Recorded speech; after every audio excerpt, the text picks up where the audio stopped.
বীরভূম শতাব্দী রায় আরো একবার দিল্লি যাচ্ছেন, পার্লামেন্টে যাচ্ছেন। শতাব্দী রায় হারলেন বিজেপির দেবতনু ভট্টাচার্য।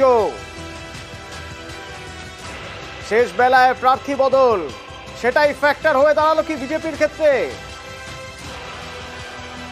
শতাব্দী রায় জিতলেন।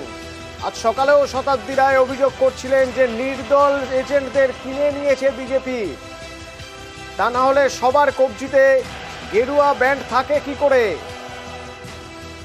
শতাব্দী রায় জিতলেন। সুপ্রতিম বীরভূম থেকে আমার সঙ্গে রয়েছেন। সুপ্রতিম, কি খবর রয়েছে, কি বলছেন শতাব্দী রায় আর দেবতনু ভট্টাচার্য বা কি বলছেন? দেখো, 1,10,000-এরও বেশি ভোটে কিন্তু শতাব্দী রায় জয়ী হলেন এবং জয়ী হলেন বীরভূম কেন্দ্র তৃণমূল প্রার্থী শতাব্দী রায়, অর্থাৎ চতুর্থবারের জন্য সাংসদ হিসাবে থাকলেন শতাব্দী রায়। এবং পাশাপাশি আমাকে বলে রাখে, শতাব্দী রায় যেটা বলেছেন যে তিনি তার যে থিম সং তৈরি করেছিলেন জিতবো লড়বো জিতবো, এবং সেটাই কিন্তু হলো, মানে সেটাই কিন্তু সত্যি হলো, এমনটাই তিনি আমাদেরকে জানিয়েছেন। পাশাপাশি দেবপুরের সঙ্গে আমরা কথা বলেছিলাম, তিনি বলেছেন মানুষের যে রায়, মানুষ যে ভোট দিতে সেটাকেই মাথা পেতে নিতে হবে। তবে এই যে বিরাট ব্যবধানে যে জয়ী হলো সেটাকে কিন্তু শতাব্দী রায় মানুষের জয় হিসেবে দেখছেন এবং সেই জন্য তিনি তার যে জয় তিনি কিন্তু মানুষকে উৎসর্গ করেছেন।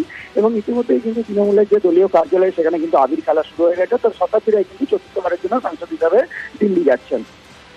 ধন্যবাদ।